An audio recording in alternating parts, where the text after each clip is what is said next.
Vamos lá então, abra sua Bíblia. Juízes capítulo 17. Aí vamos lá, pastor.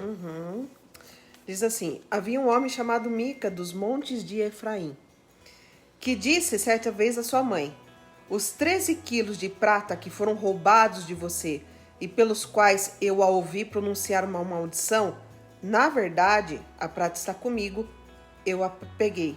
Disse-lhe sua mãe: o Senhor abençoe, meu filho. Que coisa estranha, né, pastor? Então, Vocês entenderam o que aconteceu aqui? é importante, né, você secar o texto.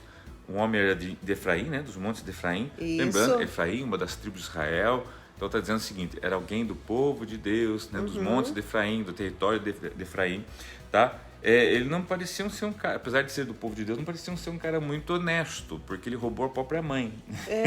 Só E ele só confessou porque a mãe amaldiçoou. pronunciou uma maldição sobre quem tinha pego Ele, a prata dela. e ele ficou Ele falou assim: sabe aquela com medo, coisa que né? roubaram de você, mãe? Na verdade, fui eu que peguei. Fui eu que peguei. A mãe, né, como toda mãe, né, quando viu que foi roubado pelo próprio filho e sabe da importância, né, de uma maldição, né, que iria, então ela resolve então abençoar ele. O Senhor abençoe, meu filho. Abençoe. E ainda vai fazer agora o que a gente vai ler. Não na faltou uma sequência. correção aqui, pastor? É que esse Mica aqui, pois é, né, tinha que ter exortado. É que assim, isso aqui vai demonstrar o quê, pastor? Já O estado nível que de estava. degradação, de incompatibilidade, É. pode-se dizer assim, que o povo de Deus já estava para com Deus. Ele é totalmente desviado, irmão. Você vê daqui para frente, assim, até o que eles querem fazer para Deus está fora de ordem, fora de contexto, fora de sequência. Você vê que eles querem, de alguma maneira, se envolver com Deus, mas não da maneira de Deus, né? Da maneira deles. Então, tudo errado. Olha o que acontece na sequência. Quando ele devolveu os 13 quilos de prata à mãe, ela disse: consagro solenemente a minha prata ao Senhor, para que meu filho faça uma imagem esculpida e um ídolo de metal. Eu a devolvo a você. Mas ele devolveu a prata à sua mãe, e ela separou 2 quilos e 400 gramas e os deu a um ourives, que dele fez a imagem e o ídolo. E estes foram postos na casa de Mica. Então você vê que assim, até um certo, olha só, até um certo ponto, ela resolve pegar uma parte desse valor e dedicar ao Senhor, ofertar ao Senhor. Até aí, tudo bem, é bíblico. Mas ofertar para quê? Para fazer um ídolo. Aí ídolo. já é antibíblico, porque Não, não fazeis imagem imagens de de escultura. escultura. Então, olha como eles estavam distantes. Partindo do princípio, amor, que era dito em Israel que eles deveriam ler as Escrituras todos os anos, para todo o povo, quer dizer, para eles terem ciência das leis, Porque do que tá podia, tudo do que não aqui, né? podia. Então, Está assim, tudo aqui. eles sabiam que podiam. Quer dizer, aqui era gente que ou não ouviu, ou não reconhecia, sei lá, estava completamente distante, né, dos caminhos do Senhor. Tá? Então, não é estranho que esse filho estava roubando a mãe. Tá? Mas Olha o vamos que lá. mais falar dele. Ora, esse homem Mica possuía um santuário. Fez um manto sacerdotal e alguns ídolos da família e pôs um dos seus filhos como seu sacerdote. Podia isso, pastor? Podia isso? Por isso que eu falo, eles estavam preocupados que, assim, nós precisamos ter uma religião. Tanto é que ele tinha até um santuário. Tinha um santuário, tinha aqui um colete sacerdotal. Exatamente. Pega um filho dele para ser o sacerdote, tá? Mas você vê que não conhecia nada das Escrituras. Porque, primeiro, não é assim. Vamos colocar uns ídolos em casa aqui, vamos pegar um manto sacerdotal. Eu vou porque, montar sim, um altar. Porque manto sacerdotal não se pega. Não. Manto sacerdotal você se recebe.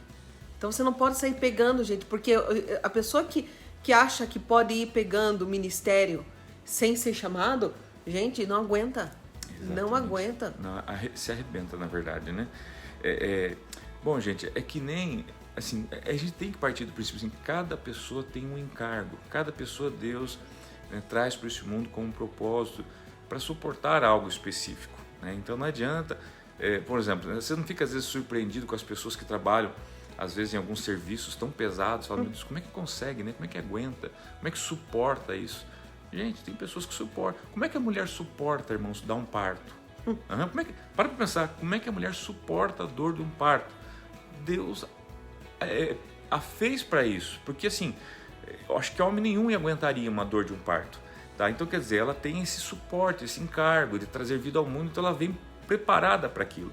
Tá? Então, quer dizer, o sacerdócio é a mesma coisa, a pessoa tem que ter esse encargo, tem que ser chamada por Deus, tem que receber essa capacitação de Deus, senão não suporta, queridos. Eu posso dizer assim como alguém que está no sacerdócio, né, carrega esse encargo comigo. A Bíblia fala que hoje em Cristo nós somos chamados, né, para sermos reino e sacerdotes, ou seja, todos nós, inclusive você, mas você vê que sem o Espírito Santo, sem Deus, você não consegue. Sem o Espírito Santo você não consegue, né? É Ele que tem que fortalecer você, tá? E olha só o que acontece, e tudo isso que estava acontecendo, por quê? Existe uma razão. Por que estava toda essa confusão, essa coisa fora de ordem, essa coisa tentando mostrar o exterior, né, o que faltava no interior? Porque veja bem, o que Mica está fazendo, tendo uma igrejinha aqui, um santuário, era o quê?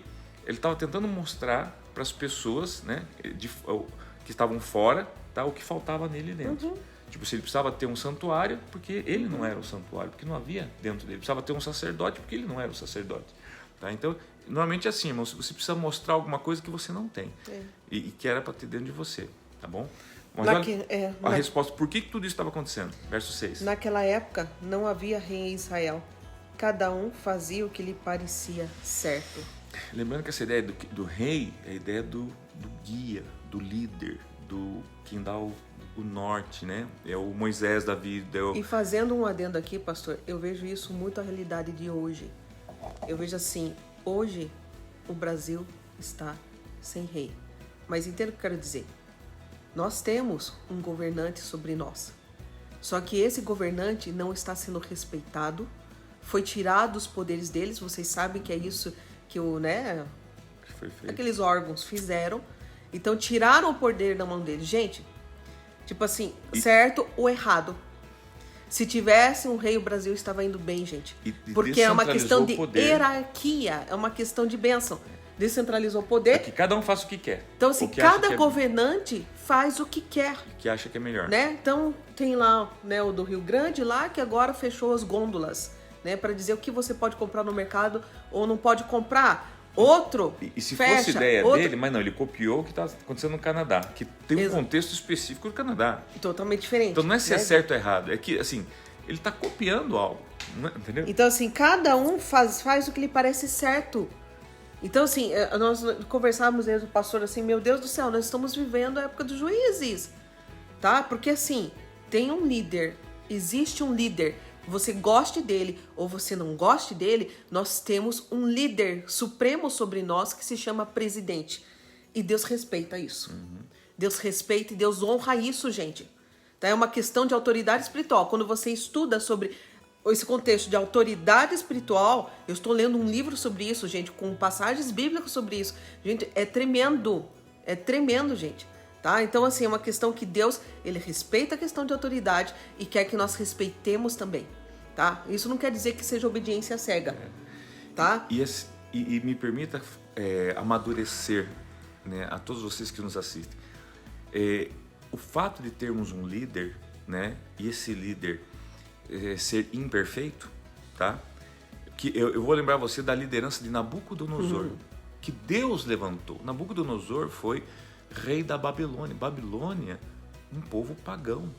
E Deus levantou um pagão, sim, pois nós não tivemos agora, por os últimos 3 mandatos, um líder pagão? Tivemos. Dizer que não foi Deus que levantou, não podemos dizer. Esteve no poder. Ah, mas foi preso. Deus usou para alguma coisa. Então é isso que eu quero que vocês tenham essa maturidade. Agora, veja bem, todos nós cristãos, né, engolimos o Nabucodonosor de 3 gestões atrás. Tá? Porque entendemos que Deus está no controle. Agora é interessante que um grupo hoje que não tem essa expertise, essa sabedoria divina, não consegue compreender que este novo líder que está lá, o governante hoje, também é uma pessoa colocada por Deus, independente se é uma pessoa imperfeita. Tá? Então, agora, o que fizeram? Tirar totalmente o poder dele para que ele não reine, para que descentralize esse poder, para que cada um faça o que queira. Para que cada um faça o que acha melhor, ou seja, e agora não é difícil você saber o que vai acontecer com o Brasil e com o mundo quando isso acontece, porque o livro de Juízes mostra bem é cada um fazendo o que bem entende, e você vai ver que as consequências são terríveis, devastadoras. São terríveis. Tá? E eu digo para vocês, irmãos, realmente é só uma intervenção divina. Aqui isso não que há é a outra... única coisa que se aguarda, gente. É uma intervenção divina. somente uma intervenção divina. Então não esperem outra coisa. Né? Não esperem. Aqui no livro de Juízes eles iam levantando juízes, né? Que iam fazendo essas correções. Né? Mas porque hoje... a palavra do Senhor também fala que o coração do rei é como um rio nas mãos do Senhor. E ele inclina tudo quanto quer. E isso as pessoas não conseguem entender. Né? Se os cristãos já não entendem isso, quem dirá aquele que não é cristão? Exato. Quem é do mundo não vai entender que o coração do rei sempre está na mão de Deus. E ele inclina como um rio, assim como ele quer. Deus usou Faraó. Deus usou Nabucodonosor. Deus usou Saul. Né? Deus usou Saul. Deus usou Davi, que foi bom para muitos, terrível para outros. Né? Deus usou Jesus como uma liderança sem ser líder, sem estar no trono. Né? Então, assim, isso é muito sério. Agora, princípios cristãos. Vamos falar de princípios cristãos. É isso que nós temos que olhar à luz da Bíblia. Princípios cristãos, tá? Caráter cristão. Hoje nós temos um líder que tem as maiores características disso. Você vê pelas palavras, você vê pelas atitudes, por aquilo que contra aborto, contra essas coisas. Gente, ele defende valores. Defende valores que para nós cristãos bíblicos. Isso é sério. Nós não estamos aqui defendendo a pessoa, porque volta, pessoas são falíveis. Assim como você também é. Né? Só que quem está expoente de grupo é melhor, né? Porque, né? Agora, o que cada um defende? Né? O que pessoas defendem? Quais são os princípios? Hoje mesmo nós vimos um repórter de um telejornal, né? E falando muito conhecido, né? gente. Telejornal muito conhecido. E ele falava, né? O que esperar agora? Daí ele mesmo falava assim, olha, eu como cristão, ele dizia, eu só posso dizer uma coisa, que Jesus volte logo. Porque não há outra. Né? E ele não se denomina evangélico, não, ele se denomina cristão. Né? Ele fala, porque a coisa tá feia. Então, assim, isso é por quê? Pra gente ver realmente que as escrituras estão se cumprindo. Mas vamos lá, que não tem mais história pra frente. Daí diz assim, um jovem levita de Belém de Judá, procedente do clã de Judá, saiu daquela cidade em busca de outro lugar para morar. Em sua viagem, chegou à casa de Mica, nos montes de Efraim. Mica lhe perguntou, de onde você vem? Sou levita de Belém de Judá, respondeu ele. Estou procurando um lugar para morar. Fique comigo, disse-lhe Mica. Seja meu pai sacerdote, e eu darei a você 120 gramas de prata por ano, roupas e comida. O jovem levita concordou em ficar com Mica e tornou-se como um dos seus filhos. Mica acolheu o levita e o jovem se tornou um seu sacerdote e ficou morando em sua casa. E Mica disse, agora sei que o Senhor me tratará com bondade, pois esse levita se tornou meu sacerdote. Dá para comprar sacerdote, pastor? Aqui tem um show de inversões, esse trecho. Porque, primeiro, um levita de Belém de Judá. Então, da tribo de Judá, um levita que deveria ser um sacerdote em Judá, servir a tribo de Judá. O que ele está fazendo nos montes de Efraim, na tribo de Efraim?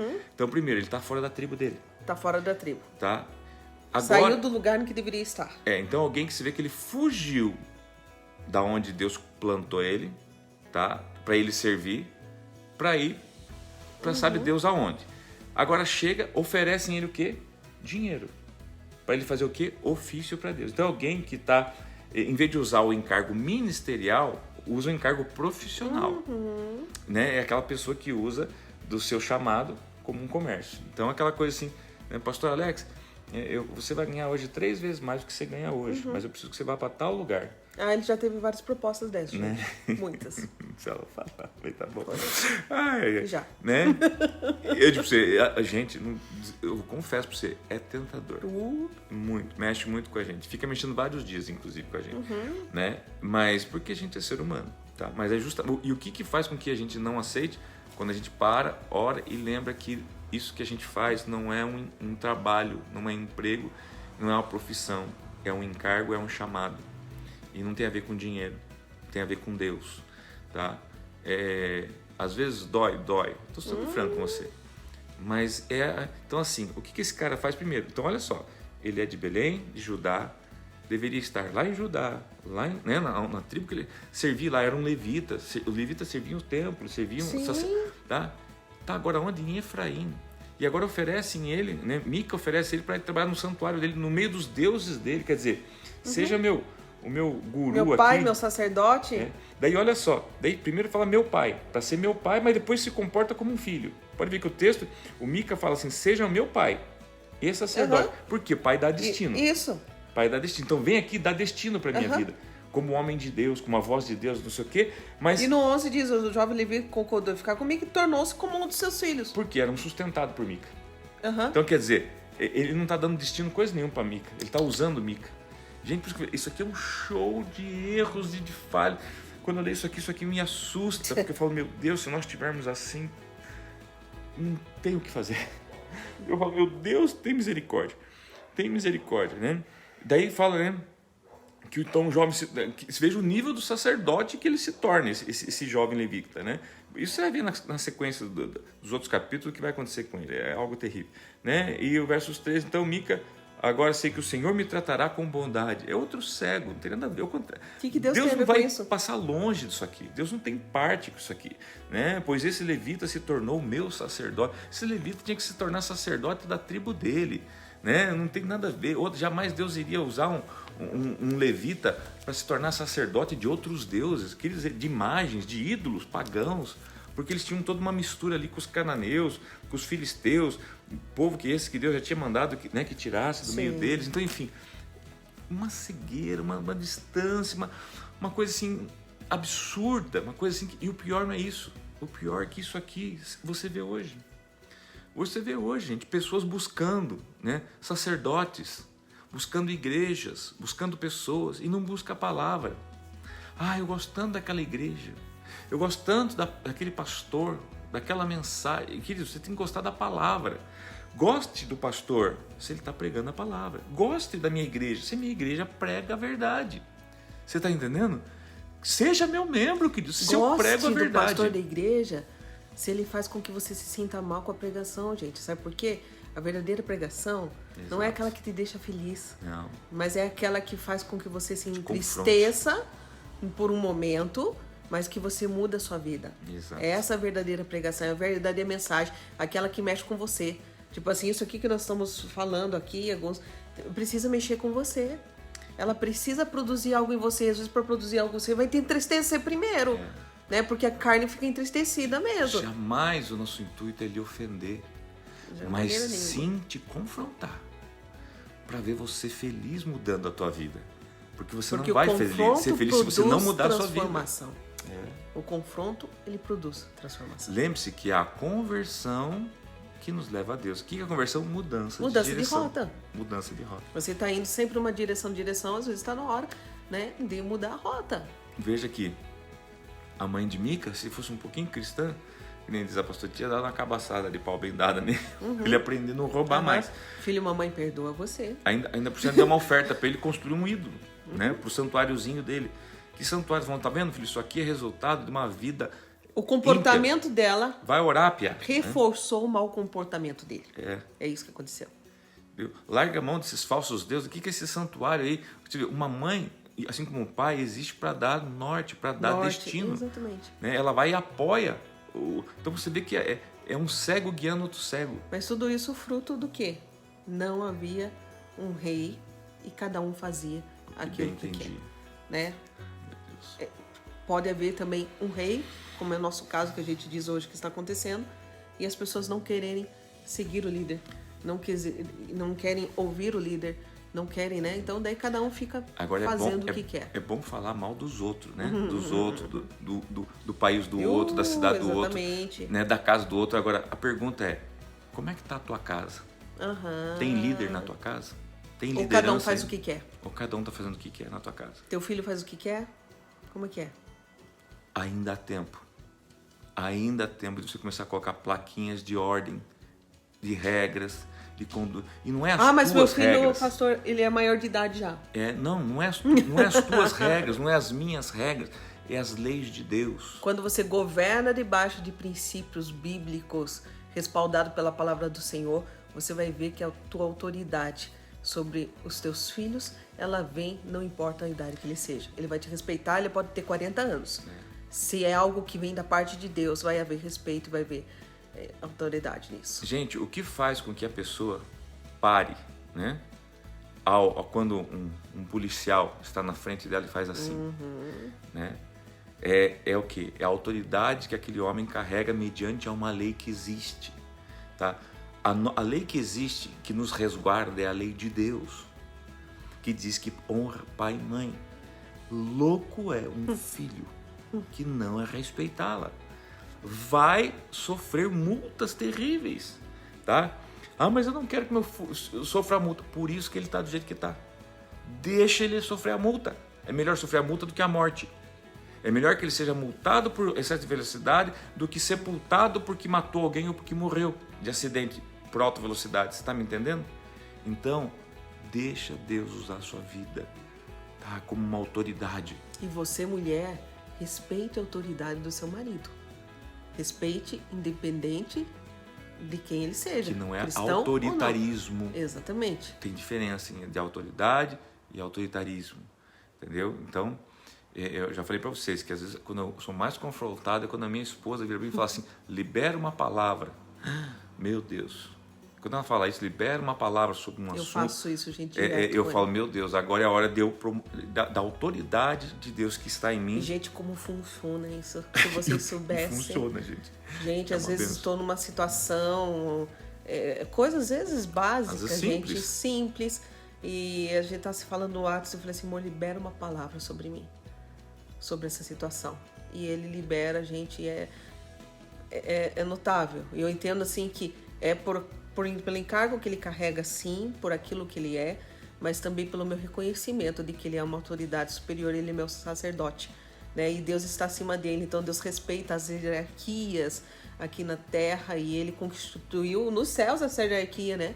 Dele, esposo, esposa, né? Então eu creio que isso realmente acontece. Ele fala e o Senhor cela. É instantâneo às vezes, gente. A resposta, né? Ele manda, libera a palavra, daqui a pouco o negócio destrava. E eu falei assim, amor, deu.